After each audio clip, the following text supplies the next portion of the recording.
함께 우리 신앙을 고백하시겠습니다. 나는 전능하신 아버지 하나님 천지의 창조주를 믿습니다. 나는 그의 유일하신 아들 우리 주 예수 그리스도를 믿습니다. 그는 성령으로 잉태되어 동정녀 마리아에게서 나시고 본디오 빌라도에게 고난을 받아 십자가에 못 박혀 죽으시고 장사된 지 사흘 만에 죽은 자 가운데서 다시 살아나셨으며 하늘에 오르시어 전능하신 아버지 하나님 우편에 앉아 계시다가 거기로부터 살아있는 자와 죽은 자를 심판하러 오십니다.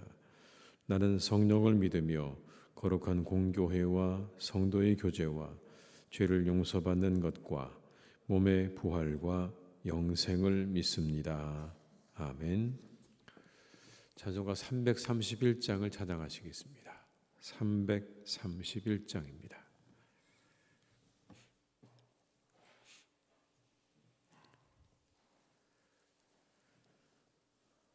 (331장을) 함께 찬양하시겠습니다. 영광을 받으신 만유의 주여 우리가 명령을 따르리라. 베푸시는 은혜를 감사히 알고 진실한 마음으로 섬기겠네. 구주의 은혜 주시는 대로 영원히 받들어 섬기겠네. 찬송하겠네. 찬송하겠네.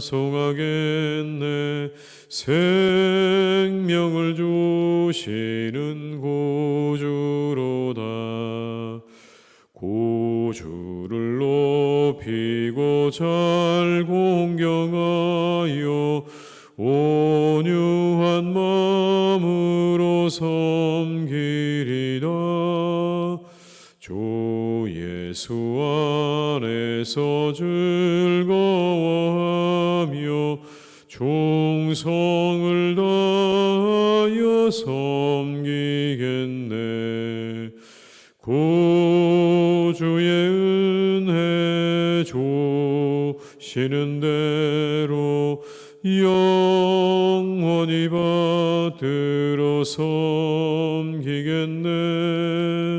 찬송하겠네. 찬송하겠네. 생명을 주시는 구주로다.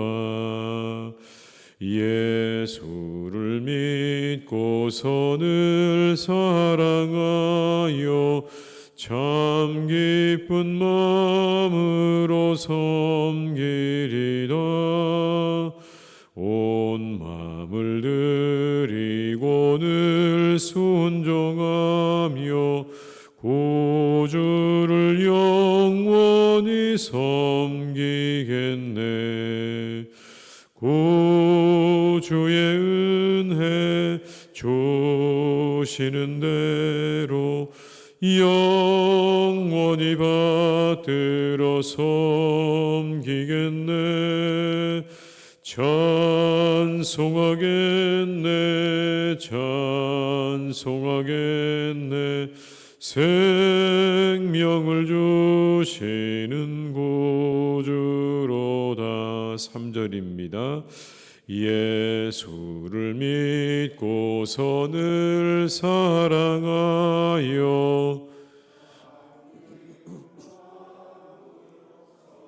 길이다. 온 마음을 드리고 늘 순종하며 구주를 영원히 섬기겠네. 구주의 은혜 주시는 대로 영원히 받들어 섬기겠네. 찬송하겠네. 찬송하겠네. 생명을 주시는 구주로다. 누가복음 20장 9절에서 18절의 말씀입니다. 누가복음 20장 9절에서 18절의 말씀입니다. 말씀을 함께 봉독하시겠습니다. 그가 또 이 비유로 백성에게 말씀하시기 시작하시니라. 한 사람이 포도원을 만들어 농부들에게 새로 주고 타국에 가서 오래 있다가 때가 이름에 포도원 소출 얼마를 바치게 하려고 한 종을 농부들에게 보내니 농부들이 종을 몹시 때리고 거저 보내었거늘 다시 다른 종을 보내니 그도 몹시 때리고 능욕하고 거저 보내었거늘 다시 세 번째 종을 보내니 이 종도 상하게 하고 내쫓은지라. 포도원 주인이 이르되 어찌할까 내 사랑하는 아들을 보내리니 그들이 혹 그를 존대하리라 하였더니 농부들이 그를 보고 서로 의논하여 이르되 이는 상속자니 죽이고 그 유산을 우리의 것으로 만들자 하고 포도원 밖에 내쫓아 죽였느니라. 그런즉 포도원 주인이 이 사람들을 어떻게 하겠느냐.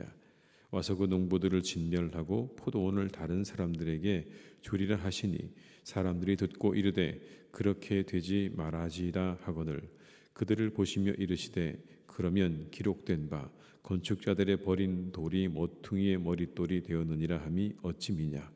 무릇 이 돌 위에 떨어지는 자는 깨어지겠고 이 돌이 사람 위에 떨어지면 그를 가루로 만들어 흩으리라 하시니라. 아멘. 오늘 본문을 그 포도원 농부의 비유라고 그렇게 이야기합니다. 포도원 농부의 비유. 예수님께서는 이 포도원 농부의 비유를 통해서 예수님의 그 권한, 권세가 어디에서 왔는지를 말씀해 주십니다. 내용은 이렇습니다. 어떤 사람이 포도원을 만들었고 그가 그 포도원을 농부들에게 세를 주고 먼 곳으로 떠났습니다. 때가 되어서 이 포도원에 포도를 소출하게 되어지는 그때가 되어서 세를 받기 위해서 종들을 보냈습니다. 근데 그때마다 이 농부들이 종들을 때리고 빈손으로 돌려보내는 겁니다. 한 번, 두 번, 세 번 그렇게 했지만 그때마다 그 종들은 가서 매를 맞고 빈손으로 돌아왔습니다. 방법을 어떻게 해야 되나 고민을 하던 이 주인이 자신의 아들을 보내기로 결정을 하죠. 그러면 그들의 태도가 좀 달라지지 않을까? 그들이 내 아들이니까 존대하지 않을까라는 마음으로 아들을 보냈는데 이제 더 심각한 일이 벌어졌죠. 농부들이 보고는 이게 상속자구나. 이 자를 죽이면 다 이것이 우리 것이 되겠구나라는 마음으로 그 아들을 죽였다는 그런 이야기입니다. 그렇다면 여러분 여기 나오는 이 비유 속에 포도원에서 일하도록 부름받은 농부는 누구를 의미하는 걸까요? 그들은 이스라엘 백성과 그 지도자들을 의미하는 겁니다. 농부들은 지도자들과 이스라엘 백성들을 의미하는 거예요. 그러면 세를 받도록 계속해서 주인이 한 번, 두 번, 세 번 보내었던 그 종은 누구를 의미하는 것일까요? 그것은 하나님께서 이스라엘 백성들에게 보내셨던 선지자들과 의인들을 의미하는 겁니다. 끊임없이 보내셨지만 얻은 것이 없는 겁니다. 그 마지막에 누가 있느냐? 세례 요한이 있는 겁니다. 그렇다면 종들에게 죽임당한 그 아들은 누굴까요? 바로 예수님을 의미하는 겁니다. 이 비유가 바로 그러한 이야기를 담고 있는 겁니다. 14절과 15절의 말씀을 한번 같이 읽어보시겠습니다. 농부들이 그를 보고 서로 의논하여 이르되 이는 상속자니 죽이고 그 유산을 우리의 것으로 만들자 하고 포도원 밖에 내쫓아 죽였느니라. 그런즉 포도원 주인이 이 사람들을 어떻게 하겠느냐. 포도원 주인이 이 사람들을 어떻게 하겠느냐라고 하시지 않습니까? 그리고는 이어서 어떻게 하겠는가에 대한 답이 나옵니다. 그건 다름 아니라 심판입니다. 16절의 말씀을 제가 읽어드리겠습니다. 와서 그 농부들을 진멸하고 포도원을 다른 사람들에게 주리라 하시니 사람들이 듣고 이르되 그렇게 되지 말아지이다 하거늘. 그가 와서 농부들을 다 죽이고 포도원을 다른 사람들에게 줄 것이라는 겁니다. 이 비유를 듣고 있던 청중들이 그 말씀을 듣고서는 이렇게 이야기합니다. 그런 일이 없기를 바랍니다 라고 말했다는 거예요. 그런 일이 없기를 바랍니다. 우리들에게 그런 일이 일어나지 않기를 바랍니다 라는 겁니다. 이 청중들이요, 분명히 심판의 무서움을 깨달았던 겁니다. 그런 일이 벌어진다면 그게 얼마나 두려운 일인가, 그 심판의 두려움을 분명히 알았지만 그럼에도 불구하고 자신들의 죄를 용서받기를 구하고 죄를 회개하지는 않았다는 겁니다. 다만 무엇만 이야기하는 겁니까? 심판을 하지 않기만을 요구하는 겁니다. 이게 죄인들의 어리석음이죠. 그 길의 끝에 분명히 하나님의 심판이 기다리고 있음에도 불구하고 그 길을 떠날 생각은 없습니다. 다만 누구를 바꾸려고 하는 겁니까? 하나님을 바꾸려고 하는 거죠. 심판하지 마세요, 하나님. 그냥 우리는 이 죄악의 길로 끝까지 갈 테니까 하나님께서 마음을 바꾸세요. 하나님께서 그 마음을 고쳐먹기를 바라는 겁니다. 죄의 유혹은 이처럼 강력합니다. 여러분, 죄의 유혹이 이렇게 강력한 겁니다. 그 길에서 벗어나려고 하지 않습니다. 그 유혹이 너무나 강력해서 그 길에서 벗어나기도 참 어렵습니다. 마치 불을 향해서 날아드는 불나방처럼 그 결과가 뻔히 보이는데도 멈추지 못합니다. 죄가 우리들을 멈추지 못하게 만드는 거예요. 우리가 기도해야 될 제목입니다. 멸망으로 달려가는 우리들, 멈추지 못하게 하는 그 죄의 유혹으로부터 우리들을 지켜주시기를, 그리고 그 유혹을 이길 수 있는 능력과 힘을 주시기를 우리가 이 새벽에 함께 기도해야 할 줄로 믿습니다. 예수님은 그런 그들을 똑바로 쳐다보시면서 말씀을 이어가십니다. 17절의 말씀을 한번 같이 읽어보시겠습니다. 그들을 보시며 이르시되 그러면 기록된 바 건축자들의 버린 돌이 모퉁이의 머릿돌이 되었느니라 함이 어찌미냐. 여기 나오는 여러분, 건축자들은 이스라엘의 지도자들을 뜻하는 겁니다. 이스라엘의 종교 지도자들을 뜻하는 겁니다. 그들이 버린 돌은 누구를 의미하는 거냐면 예수님을 의미하는 겁니다. 그들이 예수님을 버렸다는 겁니다. 그런데 그 버려진 돌, 예수님이 뭐가 되는 겁니까? 모퉁이 돌이 되었다라는 겁니다. 모퉁이 돌은 바로 기준석을 의미하는 겁니다. 기준석. 당시에 집을 지을 때 기준이 되도록 모퉁이에 처음 놓는 가장 반듯하고 중요한 돌, 그게 바로 이 모퉁이 돌, 기준석이라고 하는 겁니다. 사람들에게는 버림받았습니다. 당시의 유대 종교 지도자들에게 쓸모없다고 버림받은 예수님이 모퉁이 돌이 되셨다라는 겁니다. 어떤 의미에서 모퉁이 돌이 되었다는 이야기일까요? 새롭게 시작되어지는 하나님의 나라에 모퉁이 돌이 되셨다는 이야기입니다.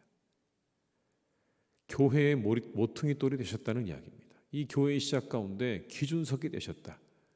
가장 중요한 기준석이 되셨다. 새롭게 시작되어지는 새로운 시대, 새로운 하나님의 나라, 그리고 교회에 예수님께서 바로 이 모퉁이 돌이 되셨다. 사람들에게는 버림받았지만 하나님께서 그 예수님을 모퉁이 돌로 삼으셨다는 의미가 이 구절에 나와 있는 의미인 겁니다. 이어지는 18절의 말씀을 다시 한번 말씀의 심판을 말씀하십니다. 18절의 말씀을 읽어드리겠습니다. 무릇 이 돌 위에 떨어지는 자는 깨어지겠고 이 돌이 사람 위에 떨어지면 그를 가루로 만들어 흩으리라 하시니라. 이 돌은 모퉁이 돌을 의미하는 거죠. 앞에 나오는 모퉁이 돌을 의미하는데, 그렇다면 이 말씀의 의미는 뭐냐면 모든 예수님께서 모든 심판의 주가 되신다는 것을 의미하는 겁니다. 그렇게 사람들에 의해서 버림받은 그 돌을 하나님께서 모퉁이 돌로 삼으셔서 세상의 모든 하나님의 나라와 교회의 모퉁이 돌로 삼으셨는데, 그 돌이 나중에는 뭐가 된다고요? 심판의 주가 될 것이다. 심판하는 돌이 될 것이다 라는 그런 의미인 겁니다. 그 정도가 여러분 얼마나 심각합니까? 그 돌 위에 떨어지는 자는 깨어지겠고 이 돌이 사람 위에 떨어지면 그를 가루로 만들어 흩으리라. 이 심판의 심각성을 말씀하고 있는 겁니다.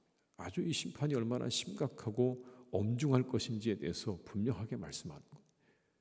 그 돌이 떨어지면 가루가 될 것이다.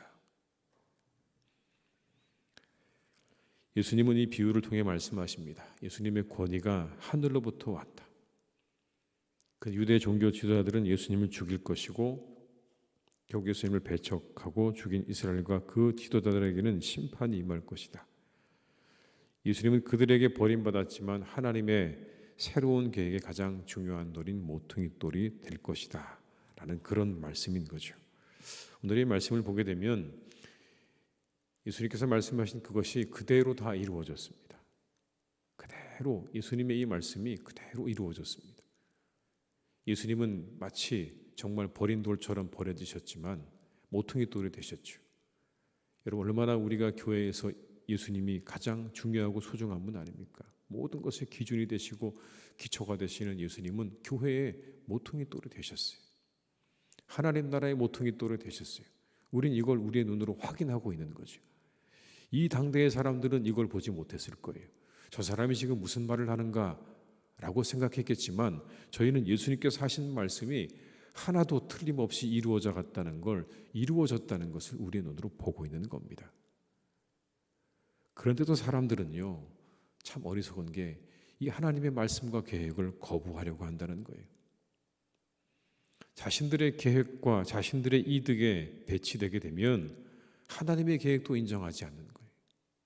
그것도 인정하지 않으려고 하는 겁니다. 오히려 하나님의 계획을 무너뜨리려고 덤벼드는 게 사람들인 겁니다. 하나님은 하나하나 1.1획도 틀림없이 일을 이루어 가시는데 사람들은 그 마음 가운데 가지고 있는 욕심과 그리고 자신의 탐욕과 자신의 기득권 때문에 하나님의 뜻마저 다 무너뜨리려고 하는 게 사람들이라는 걸 우리에게 분명히 보여주고 계시는 거죠. 우리가 이 말씀을 보면서 한 가지 우리들이 나만이 옳다는 생각에서 좀 벗어나야 되지 않을까요? 내가 틀릴 수도 있고 다를 수도 있다는 것을 인정할 줄 알아야 됩니다. 바리새인과 서기관들의 가장 큰 문제는 그거였습니다. 우리만이 옳다는 겁니다. 우리만이 맞고 우리만이 옳다. 그 예수님의 그 말씀을 받아들일 수가 없었습니다. 하나님의 계획을 받아들일 수가 없었어요. 자신들이 맞다는 생각을 조금도 굽힐 생각이 없습니다. 그렇게 되어서는 안 되죠.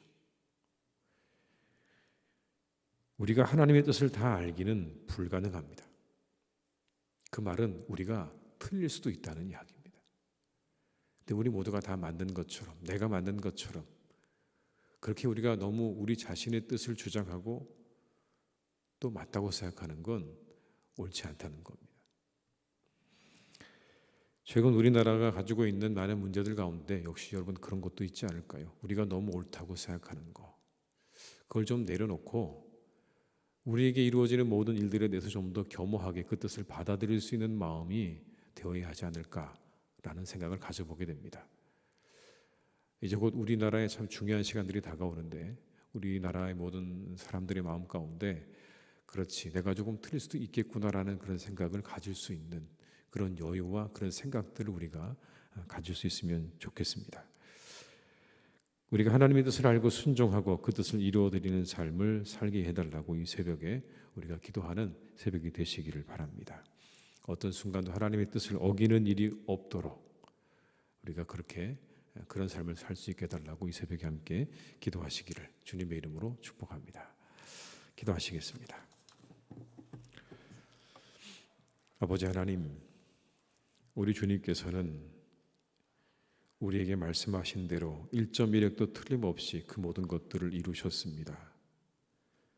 건축자들의 버린 돌이 모퉁이 돌이 되시겠다 말씀하신 그 말씀 그대로 주님은 이 땅에 모든 교회와 하나님 나라의 모퉁이 돌이 되셨습니다. 그 말씀 그대로 하나도 틀림없이 이루셨습니다. 하나님, 우리가 이 말씀을 묵상하고 또 이 말씀을 기억하며 다만 바리새인과 서기관들 같지 않기를 기도합니다. 우리는 하나님 그들과 하나도 다르지 않습니다. 그들과 같은 사람이고 그들과 같은 성정을 가지고 있는 사람들입니다. 오히려 그들보다 많이 부족한 면도 있습니다. 그들은 하나님의 말씀을 잘 알고 있었고 또 누구보다 열심히 기도하는 열심도 있었습니다. 하나님, 그러나 그들도 오늘의 말씀을 보게 되면 틀렸습니다. 눈앞에 계시는 예수님을 그들은 알아보지 못했습니다. 하나님께서 그들에게 보내주신 메시아를 알지 못하고 인정하지 못하고 있습니다. 주님, 이것이 우리들의 모습이라는 것을 다시 한번 기억하게 하시고 늘 우리가 하나님의 뜻에 겸손히 귀 기울이게 하시고 그 뜻 앞에 우리의 모든 것들을 내려놓고 오직 하나님의 뜻을 이루어 드리기를 소망하고 바라는 그런 믿음으로 살아가게 하여 주시옵소서. 바리새인과 서기관들처럼 혹시나 하나님, 우리가 너무 나만이 옳다고 생각하고 주장하는 모든 것들은 내려놓을 수 있기를 간절히 원합니다. 우리가 어찌 하나님의 뜻을 다 알 수 있겠습니까? 우리는 다 알지 못합니다. 그 말 속에는 우리가 틀릴 수도 있고 하나님의 생각이 우리와 다를 수도 있다는 것을 분명히 하고 있습니다. 주님, 이것을 기억하게 하시옵소서. 조금 더 겸손하게 우리가 틀릴 수도 있음을 기억하며 우리가 겸손하게 낮아져서 하나님의 뜻을 구하고 하나님의 뜻을 따르는 주의 백성들이 되게 하여 주시옵소서. 어느 순간에도 하나님, 우리가 하나님의 뜻에서 어긋남이 없기를 기도합니다. 우리를 지켜주셔서 우리의 생각과 마음을 지켜주셔서 오직 우리가 그 하나님의 뜻에 합당하게 살아갈 수 있기를 간절히 기도하오니 주님, 오늘도 우리의 걸음을 선하게 인도해 주시고 하나님께서 기뻐하시는 발걸음이 되도록 우리와 함께하여 주옵소서. 무엇보다 하나님, 우리는 죄의 유혹으로부터 참으로 약합니다. 연약합니다. 눈앞에 뻔히 보이는 심판을 보고도 그 길로 달려가는 것이 우리들입니다. 하나님, 우리들을 지켜주셔야 합니다. 오늘도 우리들을 모든 죄악으로부터, 악의 유혹으로부터 지켜주시고 오직 하나님, 그것들을 이길 수 있는 능력과 힘을 주시기를 간절히 기도하오니 이 새벽에 우리들에게 하늘의 은혜와 능력을 베풀어 주시옵소서. 아버지 하나님, 사랑하는 우리 교회를 주님께서 오늘도 선하게 이끌어 가시기를 간절히 원합니다. 하나님의 뜻이 이루어지는 교회가 되게 하여 주옵소서. 우리의 모퉁이 돌이 되시며 우리의 머리가 되시는 예수 그리스도의 그 뜻과 그 생각과 그 마음이 우리 교회를 통하여 이 땅에 펼쳐지는 역사가 있기를 간절히 기도합니다. 우리들이 주님의 손과 발이 되게 하여 주옵소서. 우리들이 주님의 손과 발이 되게 하여 주시옵소서. 우리의 목적을 위하여, 우리 이득을 위하여 하나님을 이용하는 신앙 되지 않게 도와주시옵시고 우리가 하나님의 뜻에 온전히 사로잡혀 주님의 손과 발로 살아가는 그런 복된 교회, 복된 성도들이 되게 하여 주시옵소서. 아버지 하나님, 우리의 사랑하는 교우들을 주님께서 축복해 주시기를 원합니다. 우리 아버지 하나님, 간절히 바라옵기는 우리 교우들 가운데 사랑하는 가족을 위해서 간절한 마음으로 기도하는 분들이 있습니다. 아내와 남편과 그리고 형제와 그리고 자녀들을 위해서 기도합니다. 우리 하나님, 그들의 영혼을 위해 기도합니다. 그들의 영혼이 잘 되어지기를, 그리고 범사가 잘 되어지기를 기도하고 간구할 때 하나님, 기도한 대로 이루어지는 은혜와 역사를 베풀어 주시옵소서. 온 가족이 함께 하나님께 나와 예배하고 하나님을 섬기며 믿음으로 나아가는 복된 가정 되기를 간절히 기도할 때에 하나님께서 우리 모든 교우들의 그 가정에 많은 가족들의 영혼을 만져주시고 하나님의 품으로 돌아올 수 있도록 주님께서 은총을 베풀어 주시옵소서. 마음의 소원이 이루어지게 하시고 아버지 하나님께서 그 모든 가족들의 건강과 미래와 그리고 만남 위에 언제나 함께 하시고 역사하여 주시옵소서. 간절히 바라옵기는 아버지 하나님, 우리의 교우들 가운데 교회를 잠시 떠나 있는 분들이 있습니다. 하나님 그들이 다시 교회로 돌아올 수 있도록 역사해 주시기를 간절히 원합니다. 하나님 어떤 이유인지 우리가 다 알지는 못하지만 그들의 마음을 가로막고 있는 것들, 그들의 생각을 가로막고 있는 것들을 다 아버지 하나님께서 거두어 주셔서 속히 하나님의 전으로 돌아오며 믿음의 길로 다시 돌아올 수 있도록 주님께서 우리 모든 교우들 가운데 잠시 이곳을 떠나 있는 이들을 주님께서 축복하여 주시옵소서. 또 아버지 여러 가지 이유로 교회를 떠날 수밖에 없는 분들도 있습니다. 주님 그들의 발걸음도 돌려주시기를 원합니다. 아버지 하나님 그 길을 열어주시기를 원합니다. 하나님께로 나오는 막혀진 그 길이 활짝 열려질 수 있기를 간절히 기도하오니 주님께서 도와주시고 함께해 주시옵소서. 아버지 하나님 오늘도 우리의 모든 발걸음을 선하게 이끌어 주시기를 원합니다. 복된 하루가 되게 하시고 즐거운 날이 되게 하시고 하나님 우리에게 주시는 기쁨으로 충만한 하루가 되게 하여 주시옵소서. 모든 것을 주님께 의탁드리옵고 예수님의 이름으로 기도드립니다. 아멘.